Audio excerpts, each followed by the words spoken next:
An urgent investigation in Beverly Hills after police say a woman fired multiple shots at a mansion owned by pop superstar Rihanna. On March 8, 2026, a woman in a blonde wig pulled up to a mansion in Beverly Crest, raised an AR-15, and fired at least 7 rounds into the home of Rihanna. Her partner, A$AP Rocky, was inside. So were their 3 children, with the youngest barely 6 months old. No one was hit. And this was no random attack, because it had been months in the making. But here's the thing nobody is talking about. This wasn't the first time someone showed up at Rihanna's home uninvited, nor was it even the second. And the people who targeted her weren't always strangers either. To understand how Rihanna ended up here, we have to go back 13 years. Because there's a pattern, and once we see it, we can't unsee it.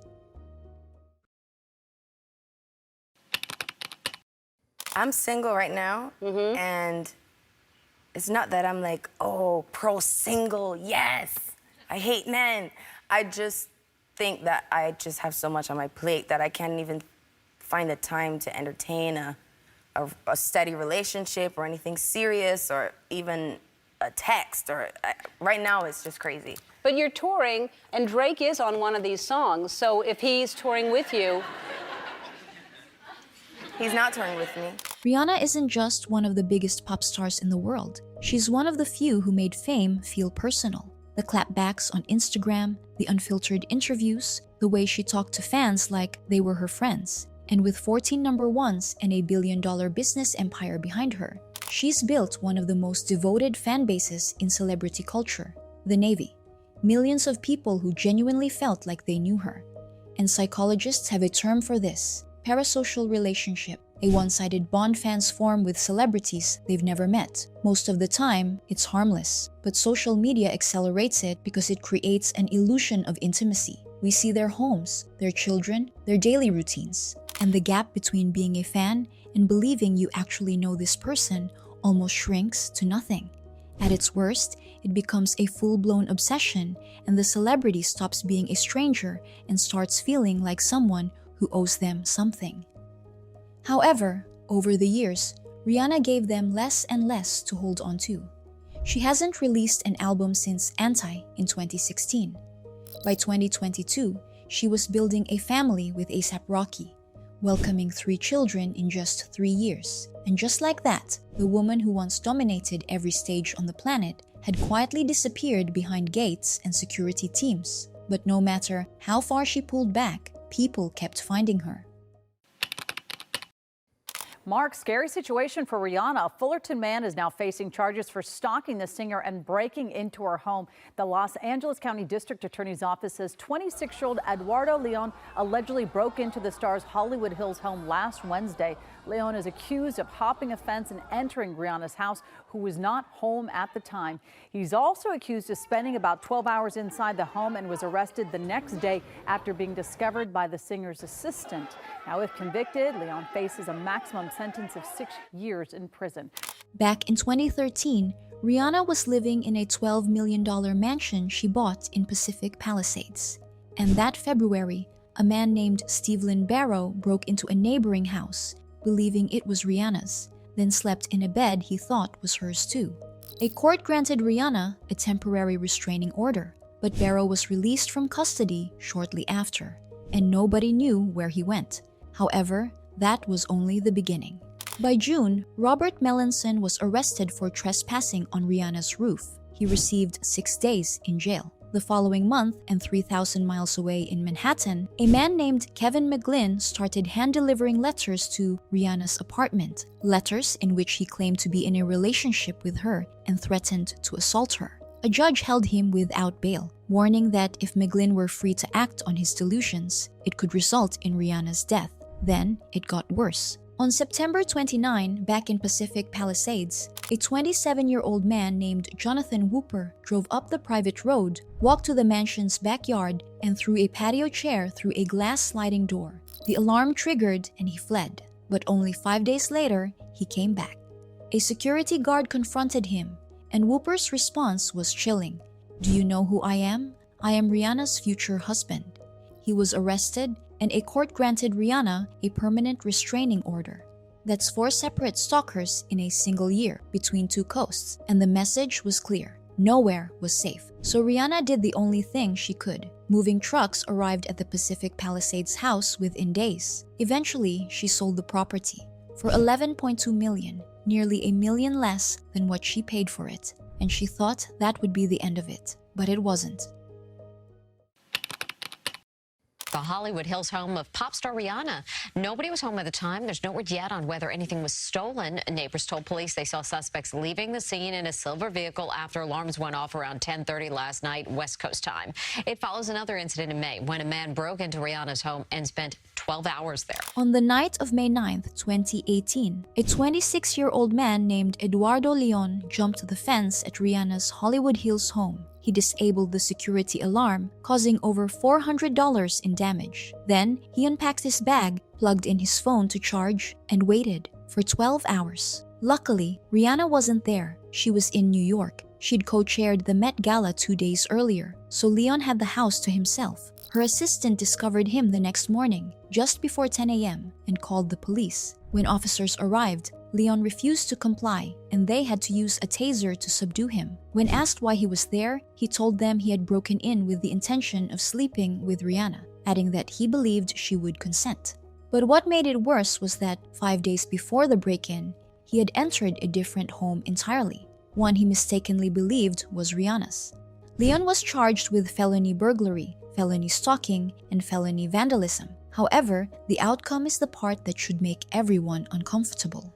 He pleaded no contest and received 5 years of probation, 90 days of GPS monitoring, and a 10-year restraining order, yet no jail time. A man who spent 12 hours inside a woman's home never spent a single night in a cell. So what exactly does it take to get locked up? 4 months later, the same Hollywood Hills house was broken into again, this time by a celebrity burglary ring, 2 break-ins at one address in just 5 months. So Rihanna listed the property for sale and never went back. That's 2 homes gone in 5 years. But the worst was still to come. Today I'm here to announce the charges that have been filed against Ivana Lisette Ortiz, a 35-year-old woman from Orlando, Florida.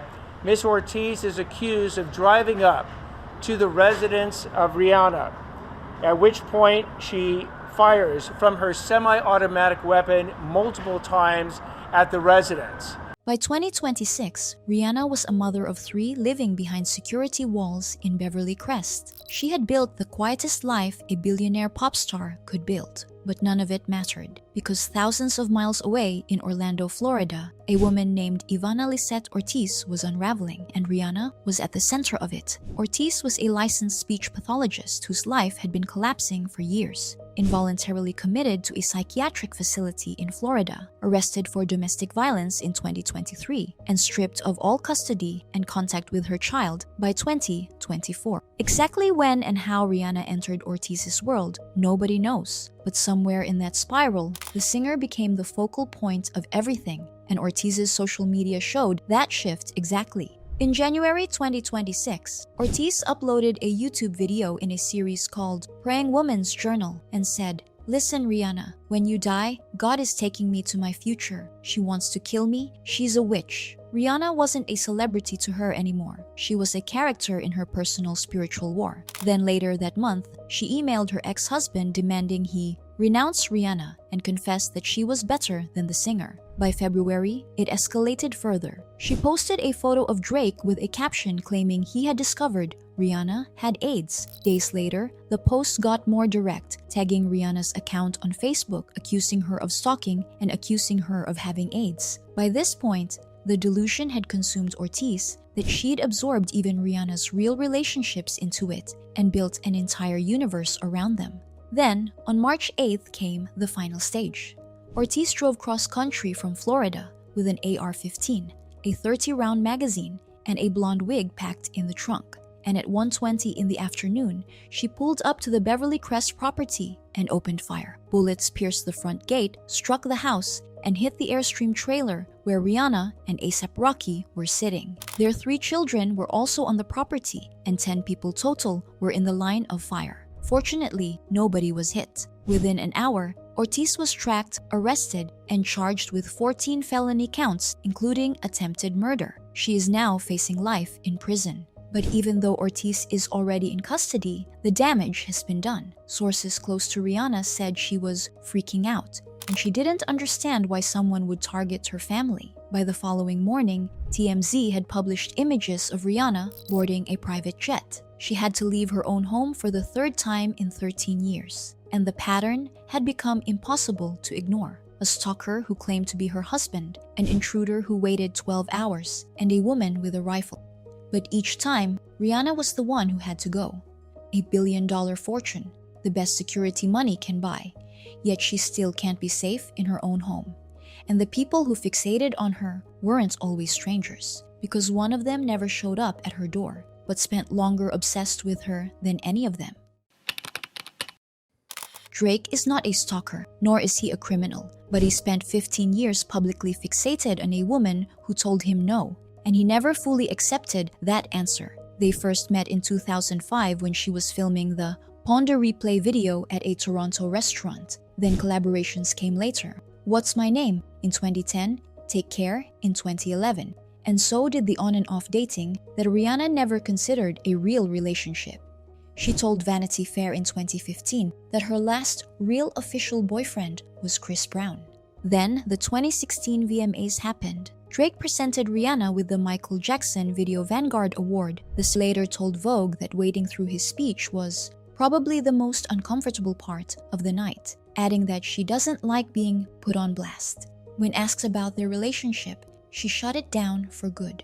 We don't have a friendship now, but we're not enemies either. It is what it is. Still, Drake didn't stop. In 2018, he told LeBron James on The Shop that he had wanted the fairy tale with Rihanna. By 2023, he was still referencing her on For All the Dogs. Then the track Fear of Heights mentioned her album Anti by name and took a shot at A$AP Rocky, all while asking why they make it sound like I'm still hung up on you. 7 years after she told him it was over, he was still writing about her, repackaging rejection as romance and selling it to millions.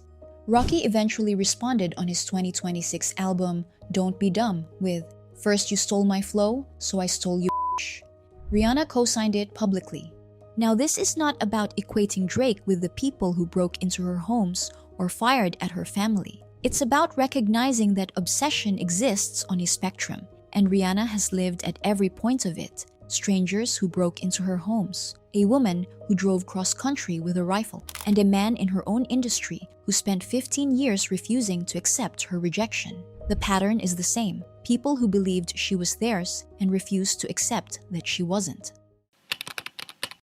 She's out of there. Pop star Rihanna is understandably freaked out. A woman was charged with attempted murder after cops say she shot at Rihanna's Beverly Hills mansion with an assault rifle. Now, Rihanna has reportedly fled Los Angeles over safety concerns.